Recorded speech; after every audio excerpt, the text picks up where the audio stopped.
Thank you. Hello everyone, welcome to October's edition of EdinburghJS. My name is Lupcha, I'm going to be the host for tonight.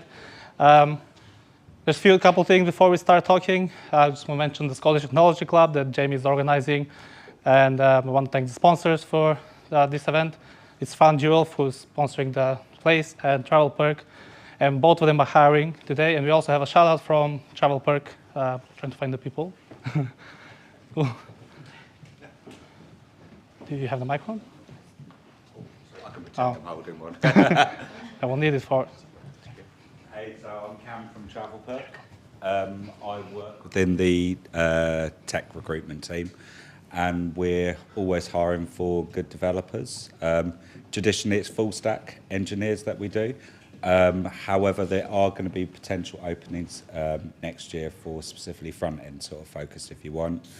We typically look for Python, React, but we are agnostic. So depending if you're happy to learn our tech stack, we're more than happy to have a chat. All of our job are not necessarily there at the moment, but if you hit the QR code and then feel free, send us a message, connect on LinkedIn, and we're more than happy to have a chat.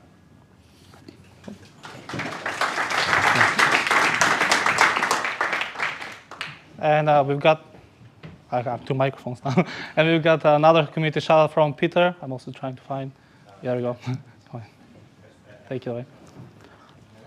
I didn't expect to be standing here. I was hoping to say it from there. But I run a little meetup for indie hackers and indie makers. It's happening on 16th of November. It's Saturday, so if you are willing to spend the whole Saturday with another indie makers working on their side projects, supporting each other, and hacking on something that you don't have time to hack on during your day-to-day life, you're more than welcome. I'll be sharing the event on the Discord, so you'll see the details tomorrow. And yeah, that's it. It's called Makers Gonna Make.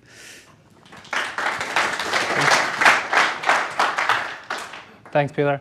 And yeah, today's first talk is Samuel Macleod from talking about Cloudflare. There you go, Sam. All you.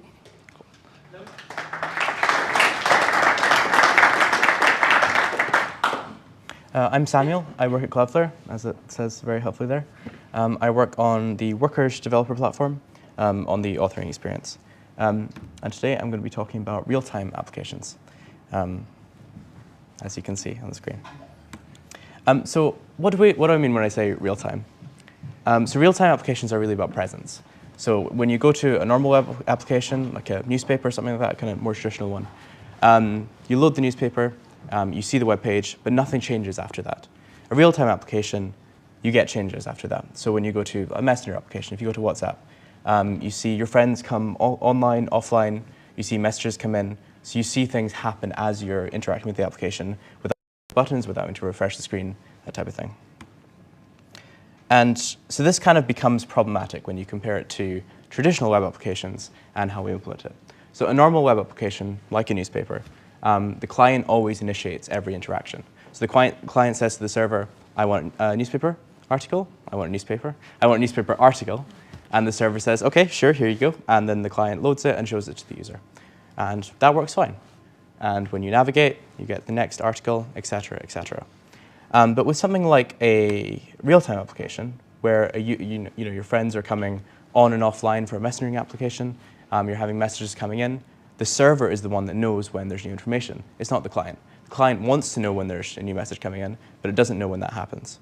And so we need some way for the server to tell the client things. And there are a couple different ways to do that. The kind of most naive way to do that is to just infinitely load the page and have data come in slowly, drip by drip as it comes. You'll end up with the browser continuously loading as you have the page open. This does work. There are various demos out there of how you got this working in 20 years ago on the web. And with newer frameworks like I think Solid and Quick, you're actually seeing that coming into the fore more with hydration and that type of thing. But it's not super efficient. So there's kind of two main methods. Long polling is the first one, where the client opens a request to the server and the server just kind of hangs. It doesn't resolve that request until it has data to give to the client. And then once the server says, OK, I've got some data, the client opens another request, the server waits till it has new data and gives it back to the client. So there's always a pending request for the server to resolve with new data, which kind of resolves the issue. But But a newer method is WebSockets. I say newer. It's been around in the web platform for 5-10 years. It's pretty widespread. I think 96% of browsers or something like that support it. So it's pretty safe to use. And this opens a properly bidirectional channel between the client and the server, which makes this much easier. So with that, I'm going to try and do some live coding, which will inevitably go terribly wrong. And so I deeply apologize in advance. So I have this silly little app here that lets you do some pixel art drawing, which you can hopefully see. I realize that's quite small. You can change colors, etc. I'm going to assume you can see those little dots. Now, 2 problems with this. One is if I reload the page, all my wonderful artistic drawings go away. And 2, if I open this app in a different tab, different browser, different phone, I don't get to see what I've drawn. So we have a very, very simple, ignore the commented out code just in case I get this wrong. We have a very, very simple implementation of how this is going to work in the browser. So this is how it works today with just the locally working. So you have draw events, a class that takes a constructor on draw event and draw. So the way that this is working is that when the app wants to send a draw event, when the user has clicked to draw something, it calls the draw method.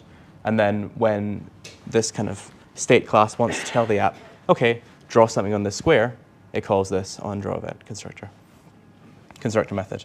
And so you can see this working fairly simply here, where the app says, I want to draw on this square, and the state says, OK, draw on that square, which is not super useful when you're just talking about this local state. This is pretty much a no-op. But we can try and make this a bit more interesting with WebSockets. So I'm going to add a WebSocket. Not WebAssembly. And I'm going to connect it in the constructor.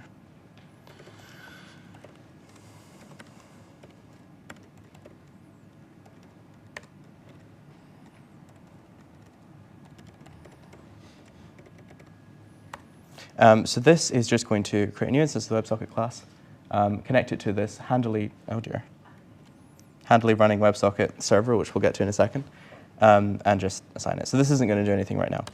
So the first thing we want to do is listen to messages on the WebSocket. So any messages coming from the server. And this is a fairly familiar API if you're familiar with the web platform.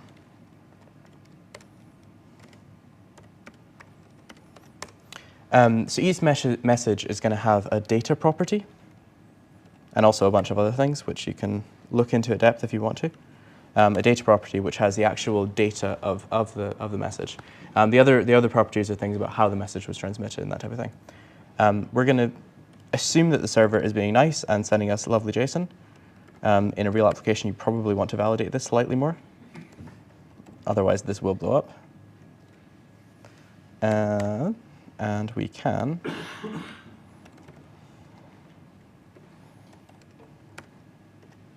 so if the server is sending us something like add event, then we can call the draw method.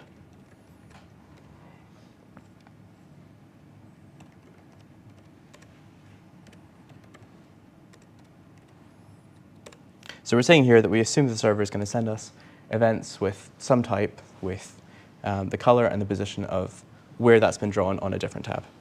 This isn't going to do anything right now because we're not sending any events to the server. But if we now send events to the server in the draw method, we should be able to get syncing going.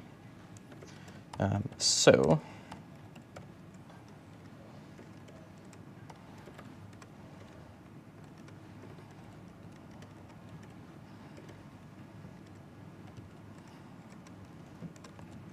now, in the draw method, when the application calls this draw method, we're going to send to the server saying, this client has decided to draw, and also, I want to draw on my own canvas.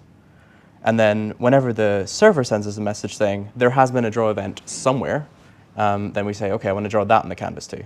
Now, this should, ideally, mean that we have syncing between multiple tabs.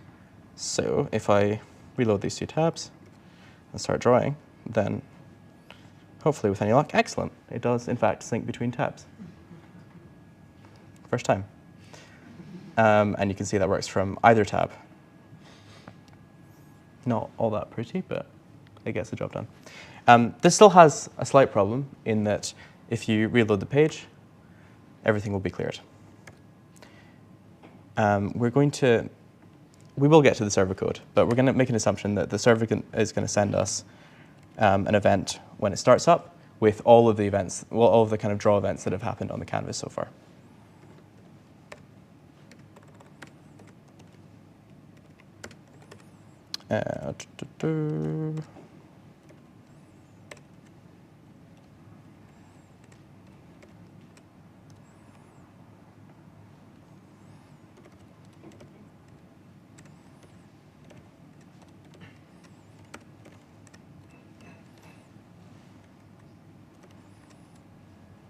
So ideally, this should say if there's an event with type all, then we're just going to iterate through all of the events in that event and draw them on the canvas. And excellent, it has in fact worked with all of the testing data from earlier today. But you can see it still syncs. And then if I reload the page, then I can still see that persisted data. Ta-da.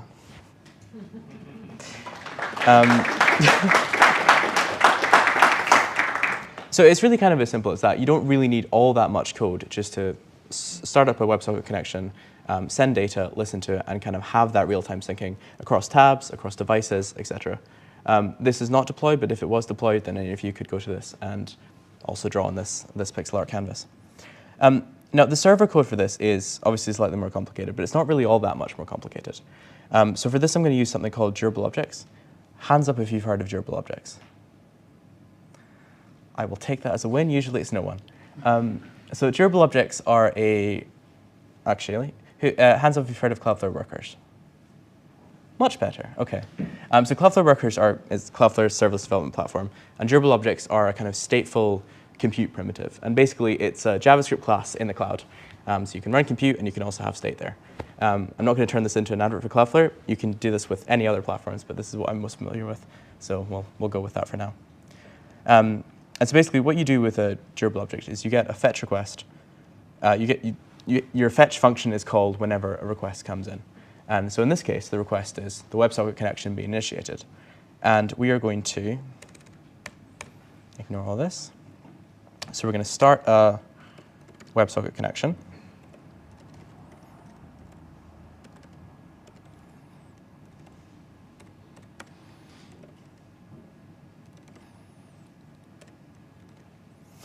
So we're going to start a new WebSocket connection, and we are going to turn it into, I believe it's server client or client server.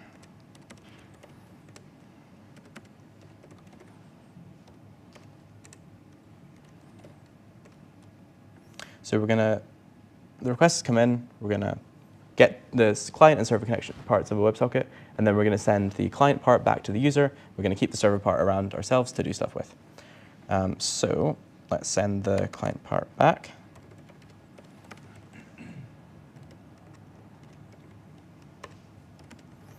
So the status code for resolving a WebSocket connecting to a WebSocket is 101. And there's a slightly non-standard extension in Cloudflare to send back an actual WebSocket instance. This varies depending on what server platform you're using. Node has its own stuff, Bun, Dino, etc. So just go look at the docs to figure out how that works. And then we are going to do stuff with server. So at this point, we have sent back the client WebSocket connection to the client. So the client is connected. And at this point, we can send events to the client using the server. So we have a .send method. So the initial message we want to send is that all type thing that we had all of the events in. And so let's just store the events somewhere. Not there.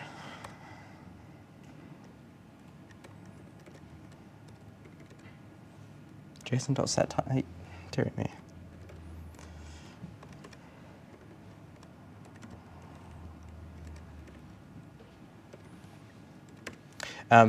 Where you get these events from is obviously going to depend on the application. In this case, I'm just going to get it from Cloudflare's storage, but that will purely be an implementation detail.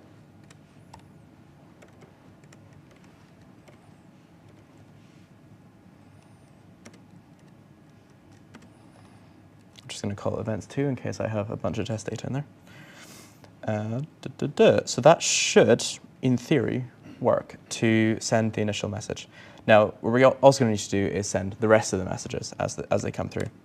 So we need to accept the WebSocket connection.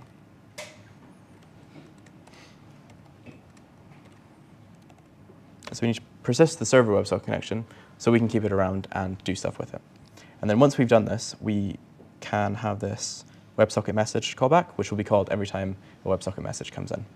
And we can do stuff with it, send back responses, etc.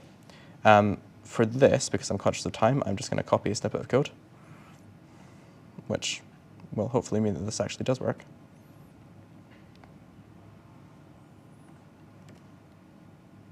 And then talk through it.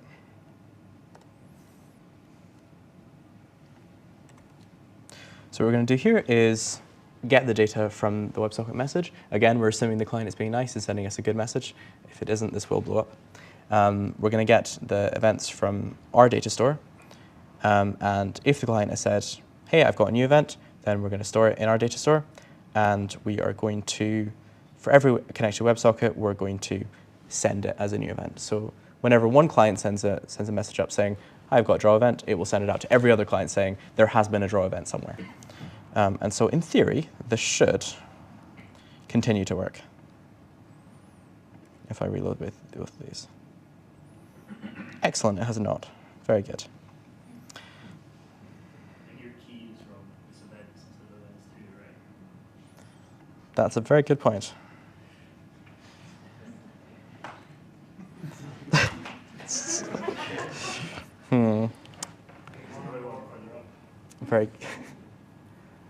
Very good. We'll get there. Right. You should read the error messages from your server. There we go.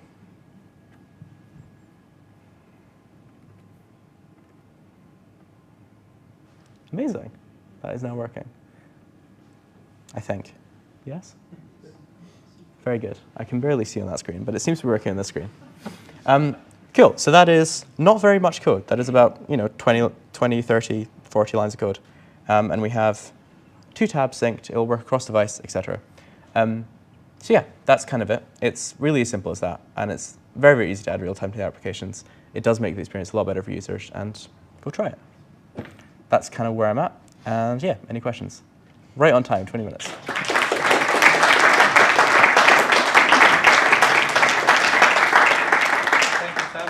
That was a great presentation. Thank you for debugging live. Any questions? Can't see anyone? Yes, Jamie? Cloudflare have got a lot of stuff. I'm interested in what you do at Cloudflare and kind of what cool stuff have you been working on? Yeah. So I work on the authoring experience for workers, which is kind of a broad remit that covers things like the online editor that we have in our dashboard and also our CLI tooling. But primarily I work on Wrangler, which is the CLI tool that kind of lets you upload workers and compile them and that type of thing. And so one of the cool things we've been working on recently is refactoring how the internal dev server of that works. Previously, it was implemented with React. If you've never heard of React in a CLI, well, it's completely possible. It has as many bugs as you might think it does. So we have been working on ripping that out. That's the main kind of cool thing I've been working on recently. Any other questions? If you were about to host your WebSocket app, how would you ship it? Would you choose Cloudflare or some other service? I would just like to clarify this is not a planted question. I mean, I would choose Cloudflare personally, but there are many other options. I think Cloudflare is a great hosting platform, but yeah, you can use Netlify, Vercel, any number of things would work. Any more? Yeah.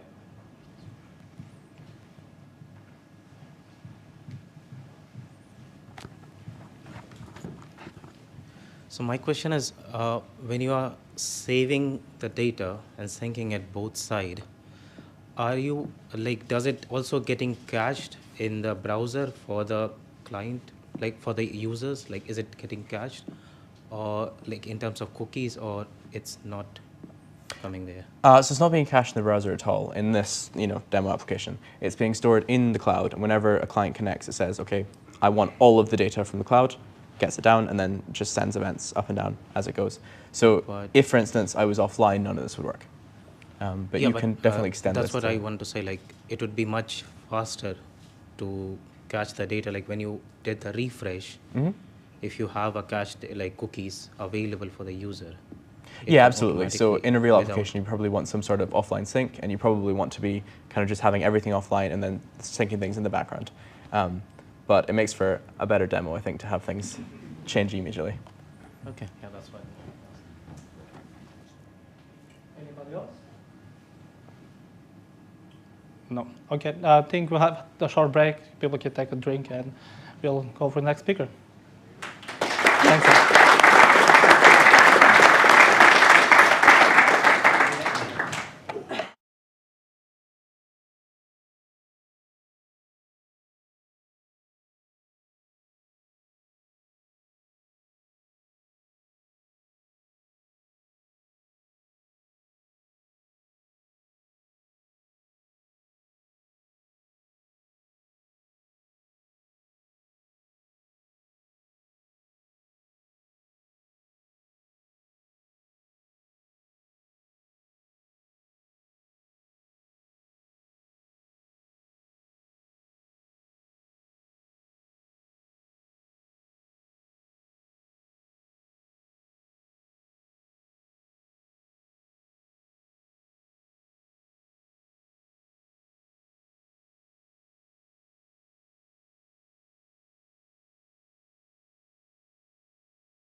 Zoomed in enough for the code. I think you can increase it a little bit, but you can ask people if when you start.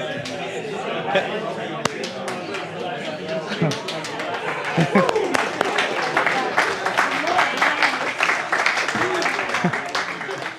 Thanks, everyone. I was very nervous when we started, so I forgot to give you the QR code for Fanduel hiring site. If anyone wants to scan it, there we go. Cool. And the second speaker for tonight is Cameron Blackwood, sorry. Talking about WASP. Take it away.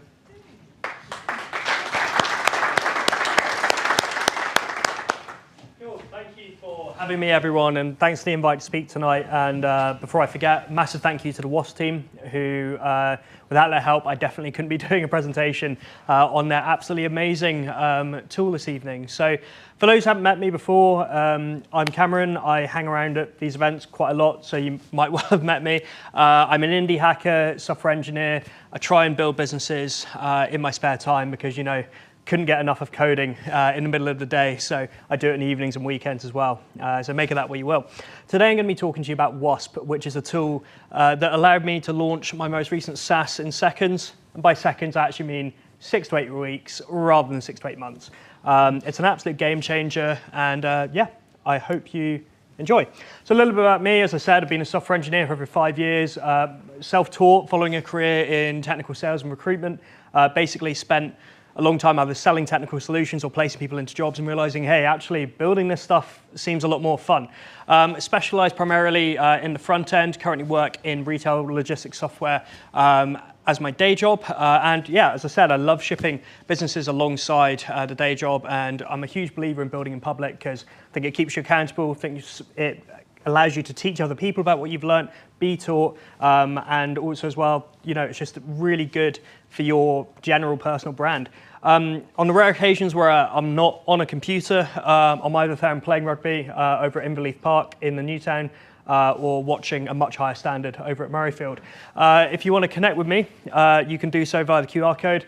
I have a link tree because I'm very much a micro-influencer rather than influencer. If you don't know what micro-influencer is, you're going to find out later in this talk. And here's me in a very kind of like odd aspect ratio talking at this very event a few months ago. It looks better on my laptop, I promise. So what is WASP?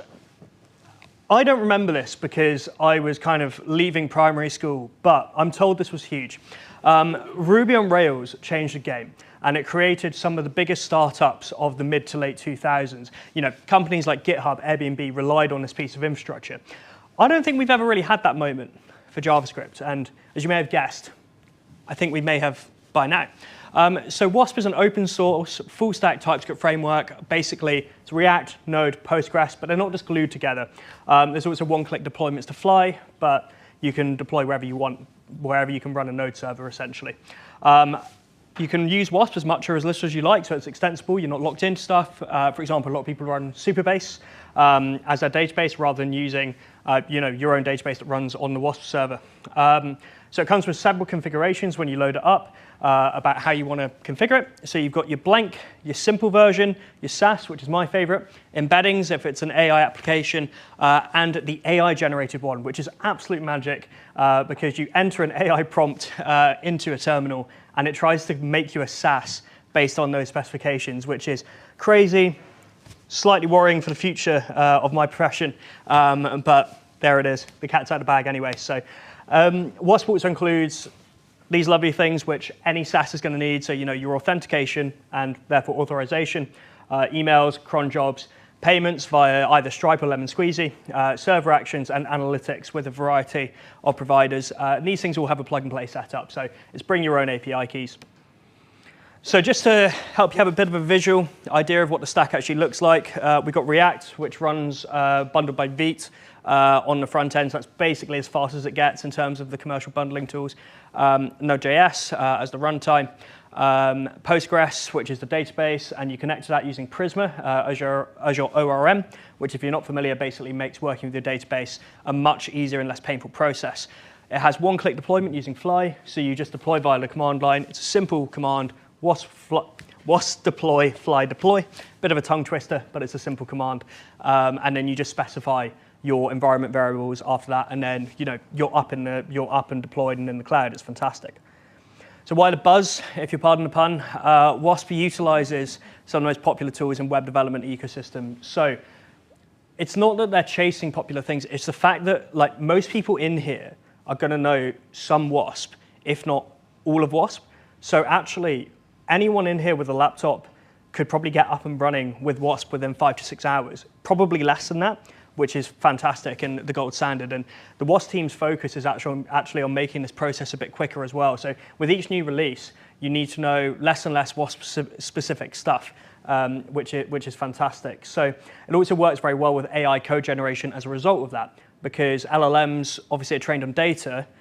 Data, naturally the most kind of prominent data online is the most popular web development tools.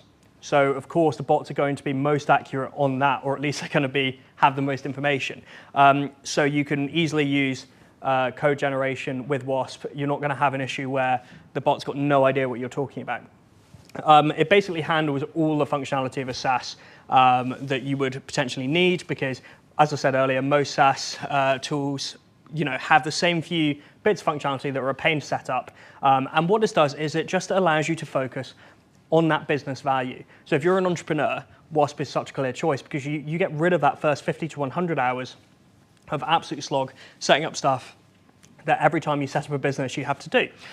So that's why it's so powerful, and you can just focus on the value add, and that's why one of many reasons why you're able to release so quick. And it goes one step further than most of the full stack JavaScript frameworks, in that it connects your database and you get deployments without any kind of lock-in, either hard or soft lock-in. So I want to give you a bit of a demo, and I'm going to show how you can actually start your next SaaS application quicker than an F1 car can go around Spa-Francorchamps in Belgium. For legal reasons, because I don't want the Scottish Technology Club to be sued, I've actually used the world record from F1 24 as a video alongside my terminal, because from what I understand, F1 can be incredibly litigious, and we don't want them cracking down on us for me showing F1 laps in a technical demo. So here we go. As you can see, the process is on the left, and this is the F1 lap, if you hadn't already guessed. This is where I'm entering the WASP configuration. You can see here I've already chosen SaaS. I'm now going into the correct directory for the app. Then from here, I'm starting database. Look how quick that was. It's already up. I'm going to open a new tab, and I'm going to migrate, because when you create it, you have a schema using Prisma, which I'll show you in a minute, and that needs to be accounted for. You need to migrate the database to handle that. So this first migration will take a little while because you've added all this schema. Obviously, this would be quicker if we chose one of the more streamlined configurations, but this is the best configuration, because really, you're taking an extra 2 minutes of setup time and you get tons of stuff out of the box. As you can see, as the car here is kind of getting into the first or second sector, we're getting there. We're installing dependencies. And this isn't WASP's fault. This is just, it's the internet. It takes time to download stuff. Maybe if we're using Bun or Dino, it might be quicker. I don't know. I'm going to be real. I haven't tried them. So I can't tell you that for sure. You can see here that I'm using Node version 18, not 20. So I'm getting shouted out about Lemon Squeezy, but that's fine because I'm not using it. So as you can see, though, something I should notice instead of joking about it is that this is just it's a node process, right? Like most people in this room will have seen stuff like this before. It's not anything special. You can see here that we're doing the Prisma migration now. I think I might have just missed it before. Yeah, but you could see the new tables being created. And here we are. We're running before the car has crossed the line. I've entered the wrong URL at the top, but it's fine. We haven't crossed the line.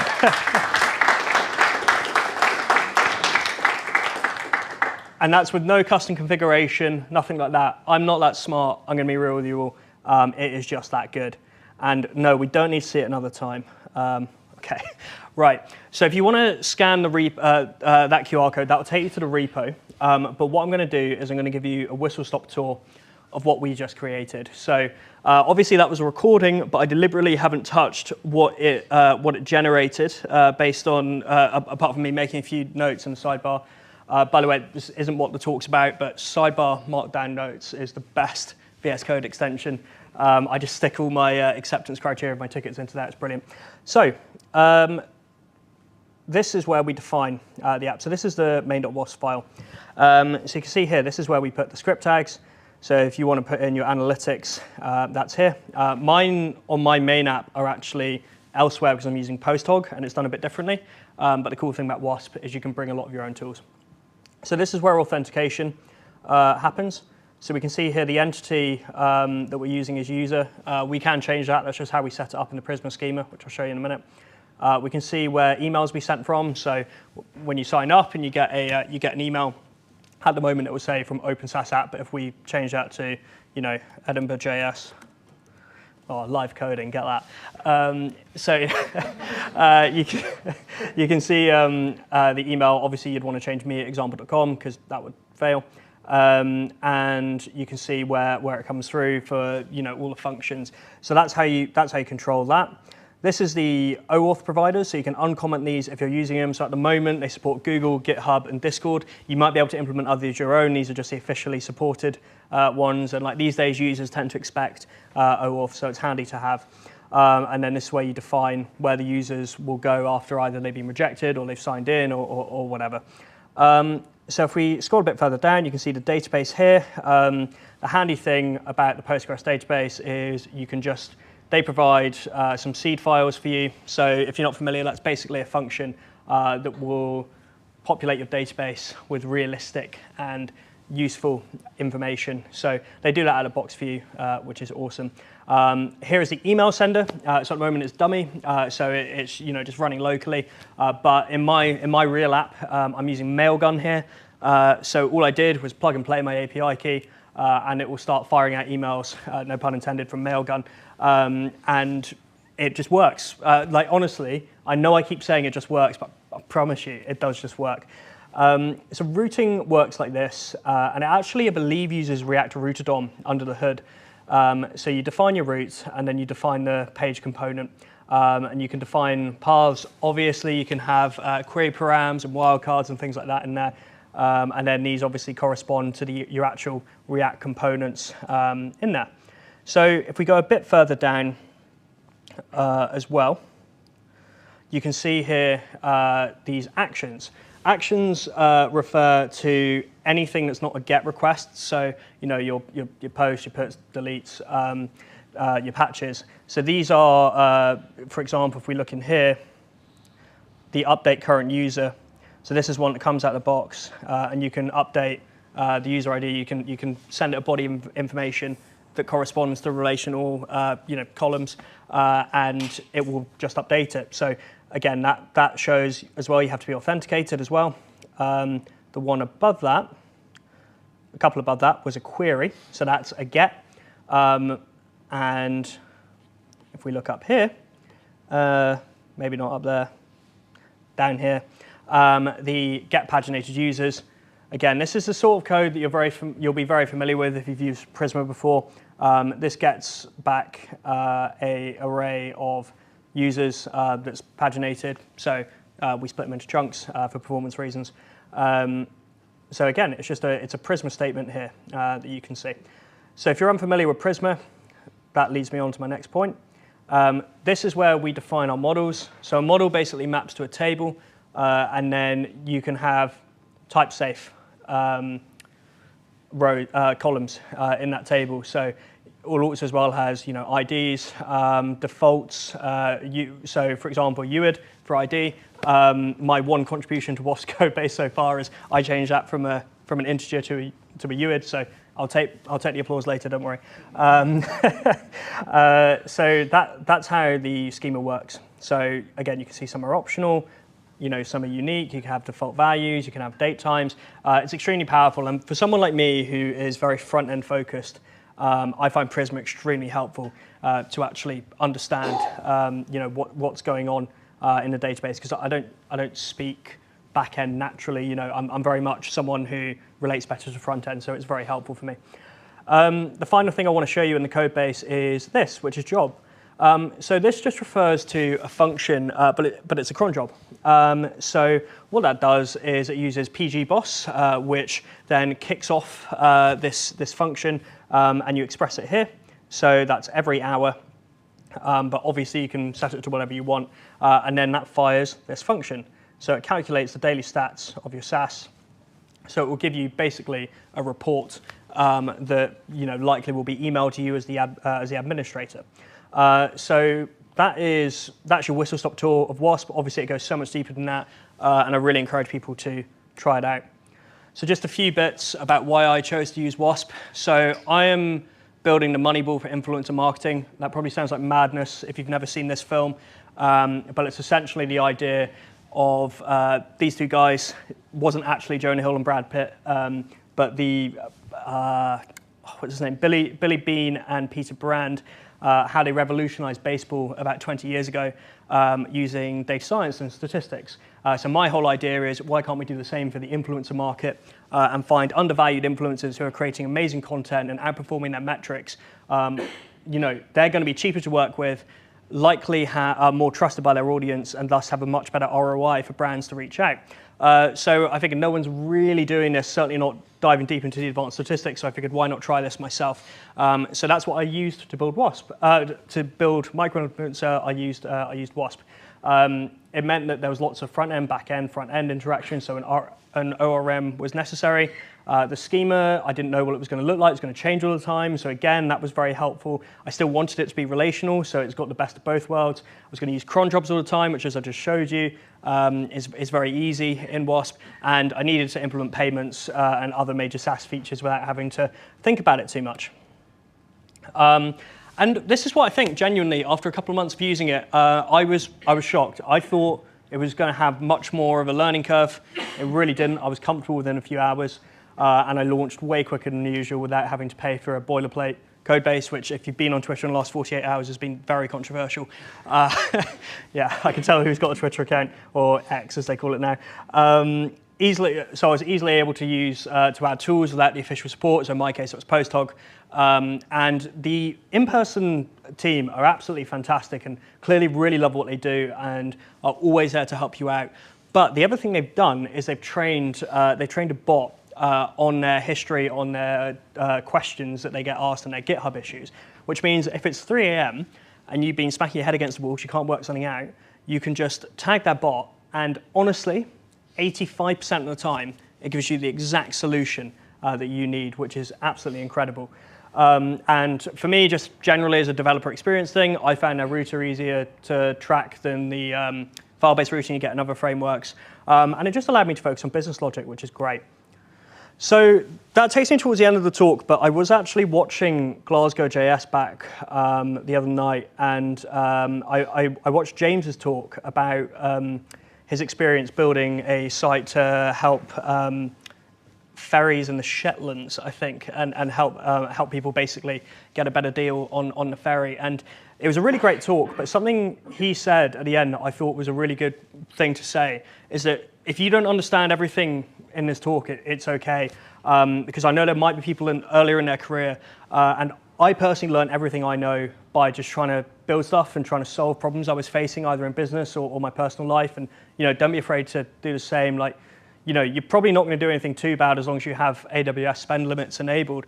You'll be fine. And we learn by trying things out, and you'll have a brilliant time and you'll become a better engineer as a result. And that's genuinely how I kicked on in my career.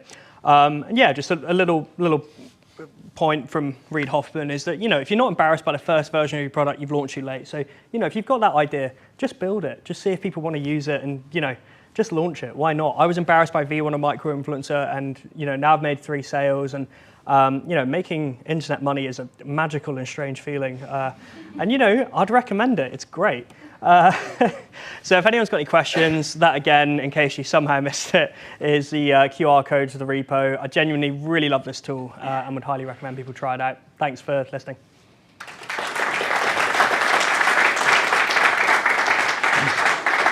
Thanks, Cam. That was amazing. I have a question first. I've used Bleed.js and Next.js and other frameworks like this. How easy it is to switch some of the stuff that WASP provides for something else. For example, the Prisma to Drizzle or some other ORM. So I think Drizzle support is coming. So it's on their roadmap. So they've got a publicly available roadmap they talk about in their Discord a lot. I can't give you an exact date, although they're probably, hopefully watching right now, or at least watching back, so they'll be able to tell everyone. But I know it's on the game plan for them. They want you to be able to bring in as much stuff as possible. They want to avoid lock-in. Yeah, it's cool. Anybody else have any questions? Yeah.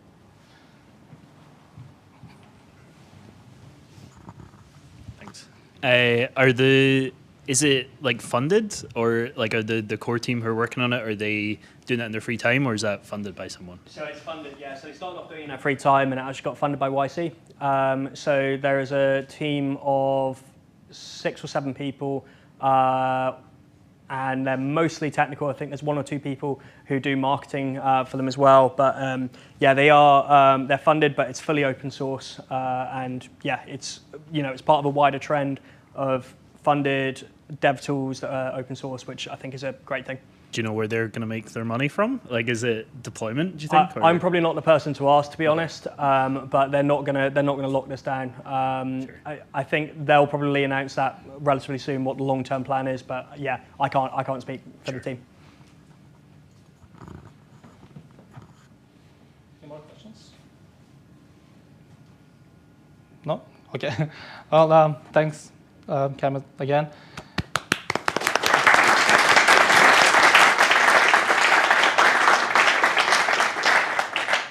We're going to finish up. I have a few more things to mention. The Scottish Technology Club, if you have a QR code, Alan, ready? Sorry. Yeah, the Scottish Technology Club is have a weekly bulletin, and Jamie's been very nice to me to post my videos every Monday on this bulletin. You should check it out. If there posts about all the events in Edinburgh and Glasgow, and I think everywhere in Scotland. And yeah. Thanks again for the sponsors. They're also, like I mentioned, sorry, didn't realize on the QR code. They're both hiring at the moment. They also help us to organize this event and have it running. We'll be finishing up, I think, 8:30. And we'll head out to the local pub. It's called Fountain Bridge Fox, I think. Yeah, there we go.